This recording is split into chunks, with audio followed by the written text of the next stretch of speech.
하나님께서 오늘 주실 말씀은 요한복음 11장 말씀입니다. 요한복음 11장 1절에서 57절까지 말씀 교독하겠습니다. 어떤 병든 자가 있으니 이는 마리아와 그 형제 마르다의 촌 베다니에 사는 나사로라.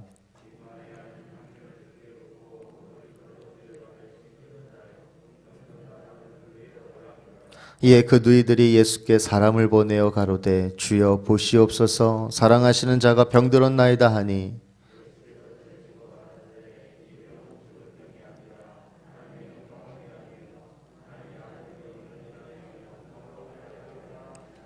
예수께서 본래 마르다와 그 동생과 나사로를 사랑하시더니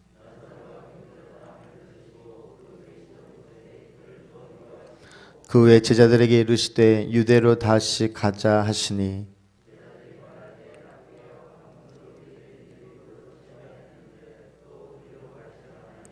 예수께서 대답하시되 낮이 12시가 아니냐 사람이 낮에 다니면 이 세상에 빛을 봄으로 실족하지 아니하고 이 말씀을 하신 후에 또 가라사대 우리 친구 나사로가 잠들었도다 그러나 내가 깨우러 가노라. 예수는 그의 죽음을 가리켜 말씀하신 것이나 저희는 잠들어 쉬는 것을 가리켜 말씀하심인 줄 생각하는지라. 내가 거기 있지 아니한 것을 너희를 위하여 기뻐하노니 이는 너희로 믿게 하려 함이라. 그러나 그에게로 가자 하신대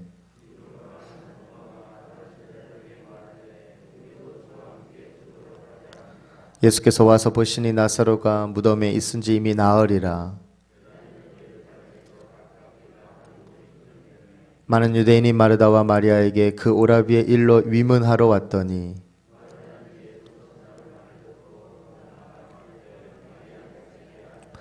마르다가 예수께 여짜오되 주께서 여기 계셨다면 내 오라비가 죽지 아니하였겠나이다.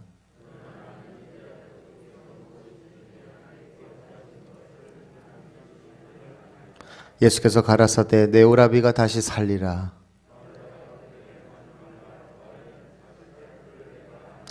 예수께서 가라사대 나는 부활이요 생명이니 나를 믿는 자는 죽어도 살겠고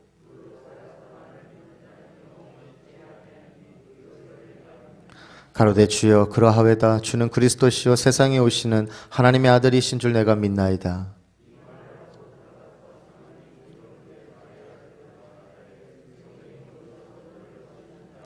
마리아가 이 말을 듣고 급히 일어나 예수께 나아가매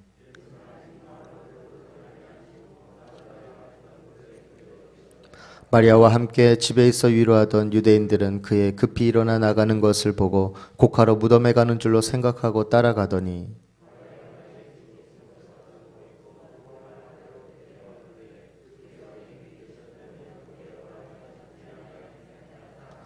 예수께서 그의 우는 것과 또 함께 온 유대인들의 우는 것을 보시고 심령에 통분히 여기시고 민망히 여기사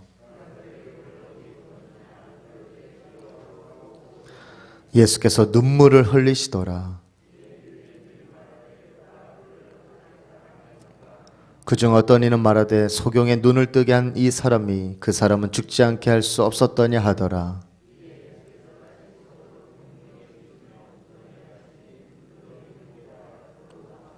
예수께서 가라사대 돌을 옮겨 놓으라 하시니 그 죽은 자의 누이 마르다가 가로되 주여 죽은 지가 나흘이 되었음에 벌써 냄새가 나나이다.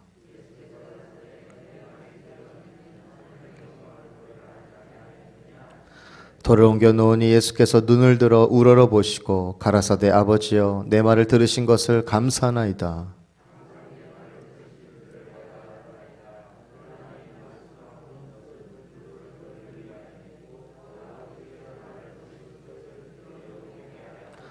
이 말씀을 하시고 큰 소리로 나사로야 나오라 부르시니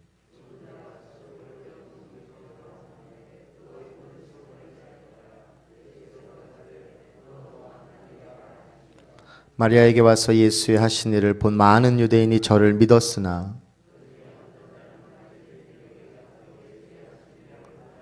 이에 대제사장들과 바리새인들이 공회를 모으고 가로되 이 사람이 많은 표적을 행하니 우리가 어떻게 하겠느냐.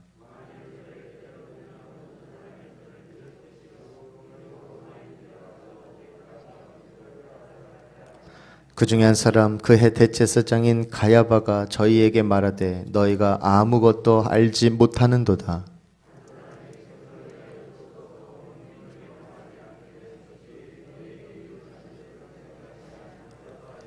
이 말은 스스로 함이 아니요 그 해의 대제사장이므로 예수께서 그 민족을 위하시고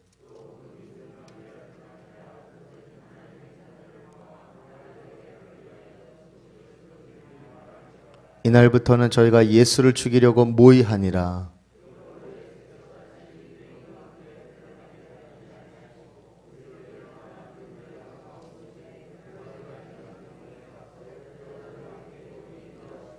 유대인의 유월절이 가까움에 많은 사람이 자기를 성결케 하기 위하여 유월절 전에 시골서 예루살렘으로 올라갔더니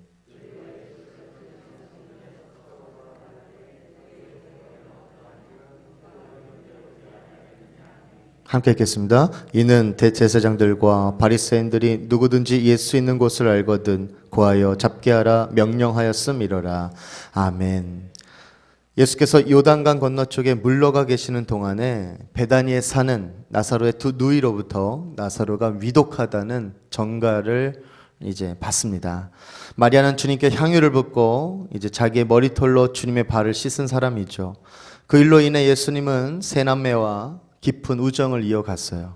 아마도 예루살렘에서 활동하시는 동안 주로 나사로의 집에 머물렀을 것입니다. 베다니는 예루살렘 동편에 이제 올리브 산에 있던 아주 작은 마을이었어요.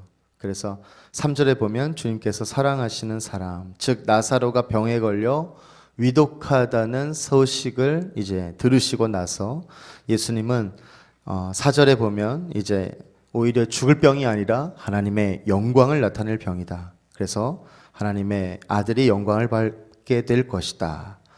말씀하시고는 이틀 더 체류하십니다. 이틀 후에 예수님은 제자들과 함께 나사로의 집으로 찾아 다시 유대 지방으로 이제 가시죠. 제자들은 유대로 가는 것을 반대합니다. 왜냐하면 그 유대 쪽에 예수님을 반대하는 사람들이 있었기 때문이에요. 하지만 예수님은 나사로를 깨우기 위해 가시겠다고 합니다. 이미 죽은 것을 예수님은 알고 계셨어요. 하지만 제자들은 예수님의 말뜻을 알아듣지 못합니다. 심지어 도마는 16절에 예수께서 유대인들과 결전을 벌이러 가는 줄 오해합니다.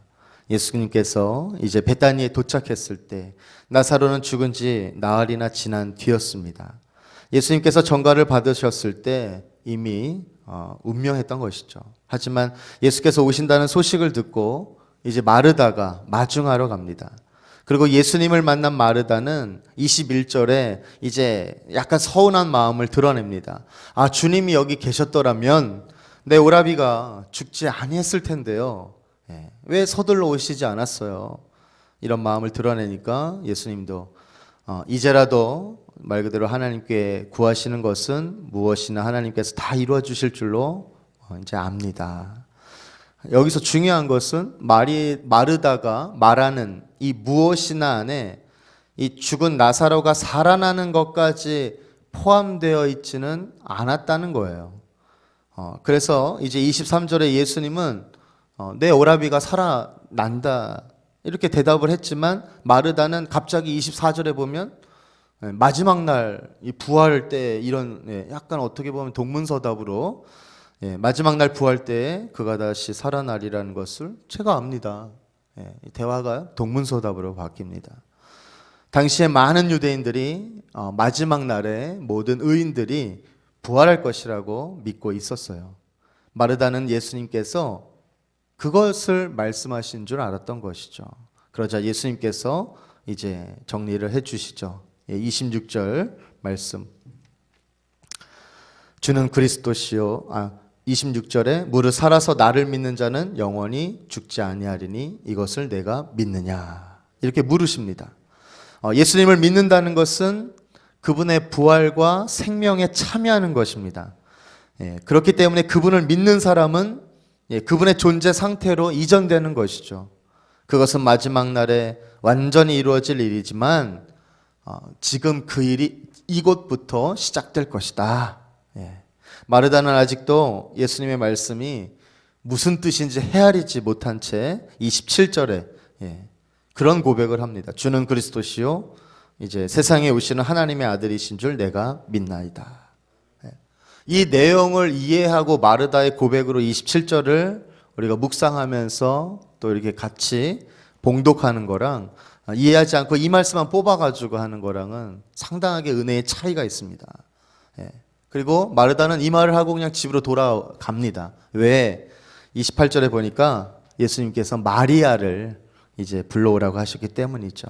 마리아가 급히 예수님이 계신 곳으로 달려가자 이거 무슨 일이지? 주변에 있던 문상객들이 같이 이제 따라 나섭니다. 그래서 예수님을 만난 마리아는 마르다와 같은 말로 32절에 똑같이 서운함을 표시합니다. 그리고 슬프게 울어요. 그리고 예수님은 마리아가 우는 것을 보시고 오히려 더 33절에 보니까 심령의 통분이 여기시고 민망히 여기사 예수님도 슬프게 또 울고 있는 마리아를 보면서 비통하여 또 괴로워하셨습니다. 또한 그분은 나사로의 무덤에 이르러 35절 예수께서 눈물을 흘리시더라. 예수께서 눈물을 흘리시더라. 그토록 나사로와 두 자매를 예수님이 사랑하셨던 것이겠죠. 무덤 가까이 가신 다음에 예수님은 이제 무덤 문을 막아놓은 돌을 옮겨 놓으라고 하십니다. 그러자 마르다는 주님 죽은 지가 나흘이나 돼서 냄새가 난다고 답하고 또 예수님은 내가 믿으면 하나님의 영광을 보게 되리라고 내가 내게 말하지 않았느냐 말씀하시고는 이제 하늘을 우러러 예수님이 기도합니다. 예수님이 41절에 돌을 옮겨 놓으니 예수께서 눈을 들어 우러러 보시고 가라사대 아버지여 내 말을 들으신 것을 감사하나이다. 그분은 이미 나사로를 살려달라는 기도를 올리셨고 하나님께서 그 기도를 들어주실 것임을 아셨죠. 이렇게 기도하고 나서 예수님이 43절에 아마도 작게 얘기하시지는 않았을 거예요. 나사로야 나와라 아마 딱 믿음으로 선포하셨고 외치셨고 그 말이 떨어지자 무덤 안에선 허연 물체가 걸어 나옵니다. 그리고 예수님이 이제 하얀 것들 풀어주고 가게 해라 말씀하시고 유대인들 중에 이 많은 이러한 광경을 보고 오히려 예수님을 믿은 사람도 있었지만 어떤 사람들은 바리새파 사람들에게 빨리 가서 이 사실을 알립니다. 그들은 공의회 즉 산헤드린 자치의회 47절에 이것을 이제 소집해서 이제 예수님을 어찌할지 논의하죠. 그리고 많은 사람들이 예수님을 메시아로 믿고 있는 상황에 대해서 뭘 하냐 염려하기 시작합니다.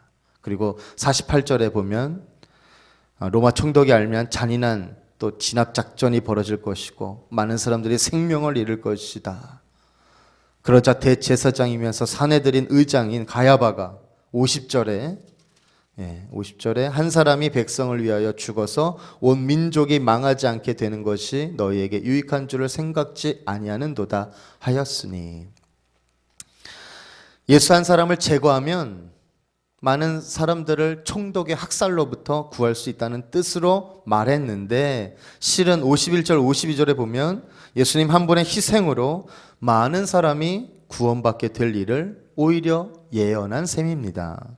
그날부터 그들은 예수님을 죽이기로 이제 모의를 하고 53절에 그래서 예수님은 유대 지방을 떠나서 광야에서 가까운 지방인 에브라임 마을로 물러가시고 얼마 후에 유월절이 가까이 오자 사람들은 예루살렘으로 순례를 왔고 혹시나 예수님이 오시지 않을까 기대했습니다. 반면에 대제사장들과 바리새파 사람들은 유월절에 예수님이 나타나면 언제든 신고하도록 명령을 내려두고 있었죠. 이제 11장의 마무리에 보면 어둠의 그림자가 조금씩 바짝 다가왔습니다. 이러한 11장의 어떤 예수님의 사역을 바라보면서 우리의 삶에서 중요한 것은 내 안에 예수님이 계셔야 하고 또 예수님이 내 안에 계시다는 것을 우리가 믿음으로 고백할 수 있어야 하겠습니다. 그렇게 되면 나는 내 자신의 삶이 아니라 예수님의 차원으로 우리가 옮겨져서 우리가 비록 육신을 입고 살고 있지만 이미 내 안에 예수님으로 가득 차게 되면 영원한 생명이 주어졌기 때문에 이 땅에 살고 있지만 이미 하나님 나라에 살고 있음을 우리가 믿음으로 고백할 수 있습니다. 그렇기 때문에 예수님을 믿는 사람은 죽어도 산 것이고 살아서 믿는 사람은 영원히 죽지 않는 것입니다. 육신적인 죽음은 예수님 안에서 얻는 영원한 생명을 해칠 수가 없기 때문이죠. 영원한 생명의 빛에서 보면 육신적인 죽음은 그저 잠과 같다 할 수 있습니다. 오늘 이 시간에 잠시 눈을 감으시고 진정으로 예수님 안에 있는 나를 한번 생각해 보세요. 그리고 내 안에 계신 예수님을 생각하면서 예수님을 통해 영원한 생명 안에 진정으로 내가 옮겨져 있는지 나를 바라보시기를 바랍니다. 그리고 하나님 나라 안에 있는 나를 생각해 보세요.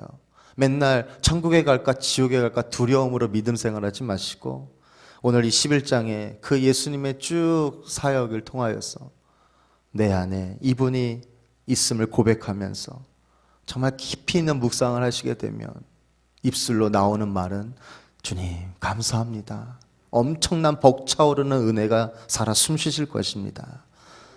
그리고 또 해야 할 일이 있어요.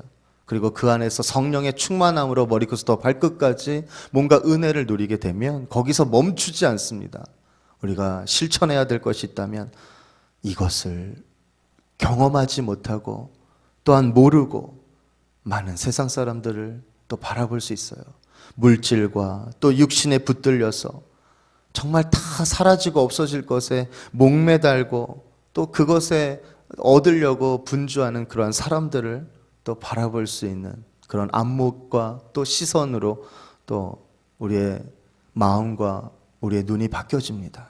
그리고 기도를 할 때에도 우리가 저들을 위해서 주님 간절한 사랑으로 예수 그리스도의 복음을 전할 수 있는 이 하루가 되게 하여 주시옵소서. 이런 고백으로 오늘도 승리하시는 저와 여러분이 다 되시기를 주님의 이름으로 축원드립니다.